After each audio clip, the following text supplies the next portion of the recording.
Les patients anxieux, on est tous plus ou moins anxieux, hein. L'anxiété, vous savez comment ça fonctionne. L'anxiété, c'est une capacité du cerveau humain à anticiper les problèmes éventuels, qui ne sont pas encore arrivés, mais déjà on imagine qu'ils pourraient arriver, et à les grossir un peu quand même. Donc, par exemple, moi qui ai un cerveau anxieux, je sais déjà que demain matin, il risque de neiger, j'ai un train à prendre.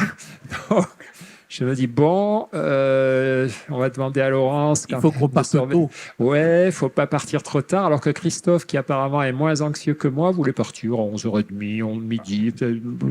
Non, non, non, non.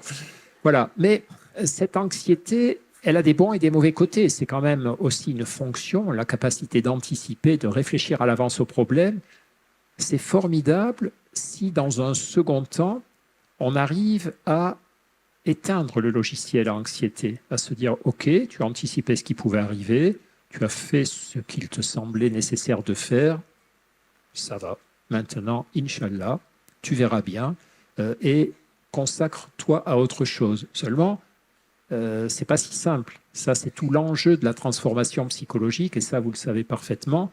C'est-à-dire, il y a les choses. D'abord, il y a plusieurs étapes dans la transformation psychologique. Il y a d'abord tout ce qu'on ne sait pas, et après les choses qu'on sait mais qu'on ne fait pas, et puis les choses qu'on sait et qu'on arrive à faire. Mais pour les faire, il faut s'entraîner. Autrement dit, si je veux être moins anxieux, c'est pas juste une question de volonté. Je peux pas me dire, voilà, tu as imaginé tous les scénarios catastrophes, maintenant, passe à autre chose. Ça ne marche jamais.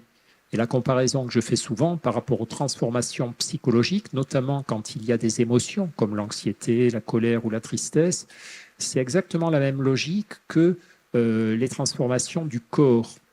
Chacune et chacun d'entre nous sait parfaitement qu'on ne peut pas décider d'être plus musclé, d'être plus endurant, de pouvoir courir plus vite, sauter plus haut, etc. On peut juste s'entraîner à le faire. Et l'erreur que nous commettons souvent, c'est de croire, par contre, que notre cerveau est plus docile que notre corps, que si on dit à notre cerveau, allez maintenant, tu as assez ruminé, endors-toi, il devrait s'endormir, que si on dit à notre cerveau, allez, arrête de t'inquiéter, passe à autre chose, ce que nous dit notre entourage, ça serait idéalement ce qu'on devrait pouvoir faire. Et la différence, ce n'est pas entre ceux qui ne sont pas anxieux et ceux qui sont anxieux, c'est, même s'il y a des variations, c'est entre ceux qui ont appris à réguler leur anxiété, à la pacifier, à l'apprivoiser. On ne peut pas la supprimer, et puis il ne faut pas la supprimer, mais à l'apprivoiser, à vivre avec elle, et puis ceux qui sont encore un peu perdus avec tout ça.